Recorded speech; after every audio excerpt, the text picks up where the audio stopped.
누가복음 4장에는 어쩌면 우리가 좀 부정적으로 바라볼 수밖에 없는 귀신, 아니 정확히 말하면 귀신 들린 사람이 구원을 받아가는 그 과정 속에 예수님을 향해서 무엇이라고 외칩니다. 어제 읽었던 누가복음 성경에서는 예수님을 바라보며 당신은 하나님의 거룩한 사람입니다라고 이야기를 합니다. 하지만 우리가 읽었던 41절에서는 이제 그것과는 좀 다른, 좀 더 업그레이드 됐다고 표현할까요? 당신은 하나님의 아들입니다 라고 이야기를 합니다. 하나님의 아들, 그리고 41절 마지막 부분에 분명히 이렇게 말을 하고 있습니다. 이는 자기가 그리스도인 줄을 알미더라. 여기서 말하는 그리스도라는 것은 바로 메시아를 말하고 있지요. 즉 예수님이 이 땅에 오실 메시아라는 단어를 말하고 있습니다. 물론 이 그리스도라는 단어를 직역하면 기름 부음 받은 자라는 뜻도 있는데, 구약 성경에서는 기름 부음 받는 자들은 보통 왕이 주기식, 즉 왕에게만 주어졌던 하나의 의식이라고 할까요? 그러나 이스라엘 왕국이 멸망하고 나중에 포로로 끌려가서 나중에 다시 돌아와 보니 왕은 세울 수가 없는 상황. 그러다 보니까 제사장에게 기름 부음 받는 의식이 좀 있었습니다. 그러나 그때 당시에 있었던 기름 부음 받는 것은 그 시대를 이끌어가는 사람, 그 시대에게 합당한 이끌어가는 하나님의 뜻을 실현할 수 있는 사람이 바로 메시아와 같은 존재가 돼서 지금 예수님이 활동하던 이 시절에 이제 메시아가 이 땅에 올 것이다. 이제 그분은 누구인가라는 이야기가 있었던 거죠. 정확하게는 우리는 이미 예수님께서 진짜 메시아의 모습, 이 땅에서 인간의 죄를 위해 십자가에서 죽으시고 그것을 그리고 거기서 부활하신 모습을 보았기 때문에, 아니 이미 알고 있기 때문에 예수님은 메시아시고 그리스도임을 우리는 알고 있지요. 하지만 지금 이 성경 속에 있는 이야기가 시작되는 이 시점은 아직 예수님께서 십자가에서 고난을 받기 전 상황이고 이제 막 예수님께서 사역을 시작하는 단계라는 점을 한번 생각하면서 이야기를 나눠봤으면 좋겠습니다. 분명히 귀신은 나가면서 이제 하나님의 아들이다. 물론 이것을 처음 들었던 누가복음을 처음 읽었던 초대교회 공동체는 이제 우리의 신앙 고백이 더욱더 성장되는 방향이라고는 하지만 이제는 조금 관점을 다르게 해서 이 성경 속의 이야기를 하자면 그 분명히 귀신은 했던 말, 예수님은 하나님의 아들이다.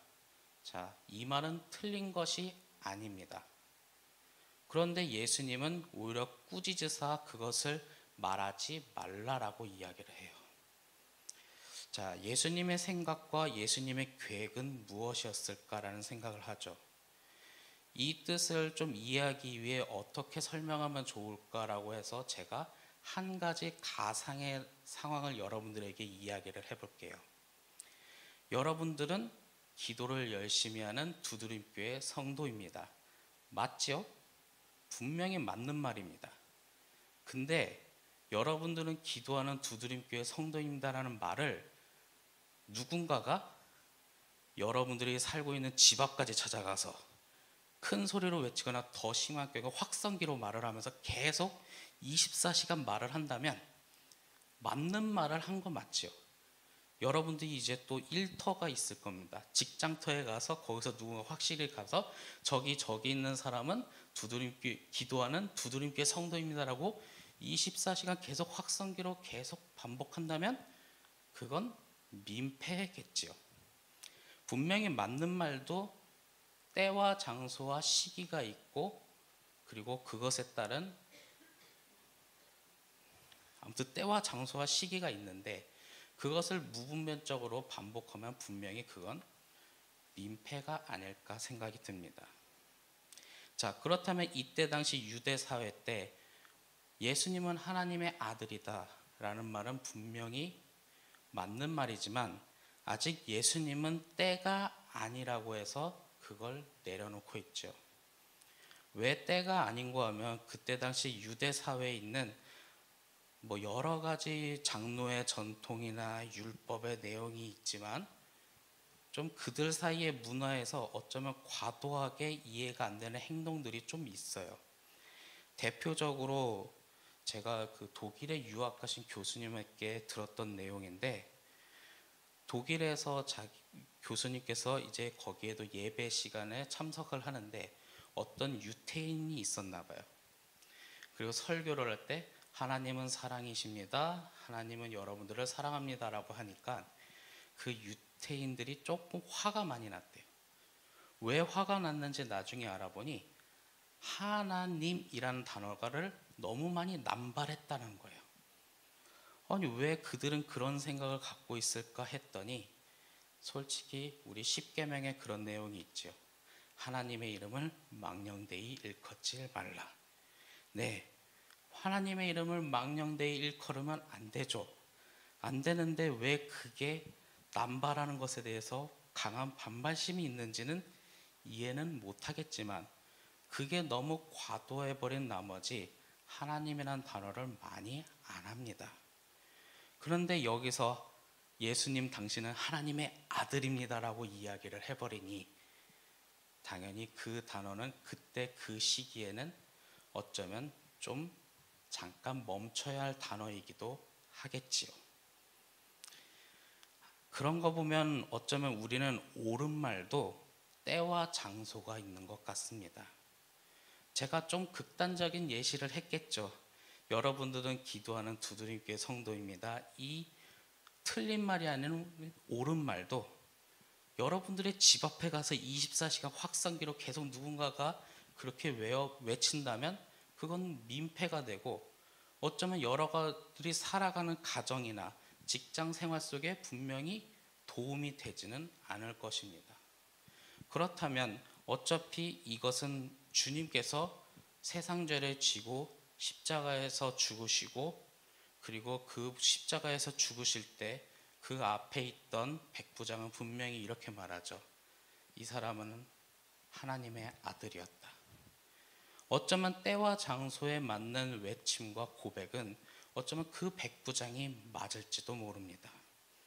그리고 부활했고 그리고 그것을 토대로 우리는 믿음을 갖고 예수님을 따라 삶는, 그래서 우리는 항상 기도할 때 예수님의 이름으로 기도합니다.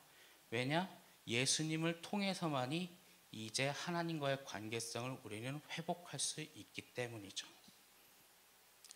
자, 그렇다면 이 하나님의 아들이라는 이 고백, 우리는 생각을 많이 해볼 필요가 있고, 또한 우리가 교회 생활을 하다 보면 맞는 말도 어쩌면 타인에 대한 배려와 그리고 교회에 나아가는 방향에 대해서 반드시 필요한 시기 시점은 있을 겁니다. 근데 중요한 건 그때가 언제인지는 사람마다 생각은 다양하고 그리고 그때가 이때가 맞는지 아닌지는 우리는 참 헷갈릴 때도 있는 것 같기도 합니다. 그렇기 때문에 우리는 더욱더 공동체 생활 속에 타인을 알아가며 적어도 나 아닌 그 이웃을 배려하며 신앙생활하며 그렇게 알아가는 것이 바로 우리가 하나님께 은혜를 받았고 예수님의 사랑을 받았으니 그 이웃에게 당신에게 신앙적 격려나 그 사람에게 해줄 수 있는 말도 시기와 상황에 맞춰 기도하며 이웃과의 관계를 맺는 것 또한 중요한 것 아니겠습니까? 이렇게 귀신에 했던 말이라도 예수님은 잠잠하라 했고 이제 즉 예수님의 사역은 하나둘씩 밟아가는 단계 중에 있습니다. 그리고 이 가운데 이제 하나님 나라를 위해 또한 그곳에서만 있는 것이 아니라 예수님은 다른 곳에도 가고 이곳 저곳을 이제 가고 있지요.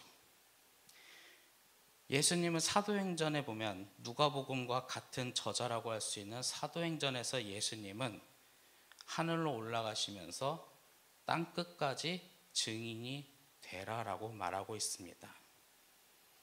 이제 그 고백을 진정으로 확장되며 나아갈 때 땅 끝까지 나아가며 우리는 주님께 받았던 은혜와 사랑을 이제 나 혼자만 갖고 있는 것이 아니라 그것을 나눠주면서 가야 할 것입니다. 왜냐? 예수님도 나눠줬으니까요. 자, 그렇다면 이제 땅끝이란 개념, 여러분들이 오늘 하루를 살다 보면 누군가를 만나게 될 것이고 누군가와 함께 어쩌면 다툴 수도 있습니다. 하지만 제가 초등학생들에게 했던 말은 싸울 수 있다. 하지만 싸우는 것보다 더 나쁜 것은 화해하지 않는 거라고 이야기할 때가 있어요. 물론 오늘 하루 여러분들 또 누군가가 다툰다면 그래요. 이젠 뭐 그 다투지 말라라고 말은 못 하겠습니다. 다투고 나서 이제 그 사람과 다시 화해하고 좋은 관계성을 맺으면서 하나님께 받았던 은혜를 나눠주십시오. 왜냐하면 먼저 받은 사랑에 대한 책임이 우리에게 있기 때문입니다. 오늘 하루 여러분들이 나아가는 예수님께서 오늘 말씀 중에 병자를 치유하며 많은 사람들을 고치셨던 것은 그 가운데 하나님의 사랑에 대한 우리의 삶이 나타나 있습니다. 오늘 하루 여러분들도 많은 시간을 보내겠지만 그 가운데 하나님의 사랑을 증거할 수 있는 여러분들이 되었으면 좋겠습니다. 그래야 우리는 두드림교의 진정한 그리스도인이 될 것입니다. 기도하겠습니다.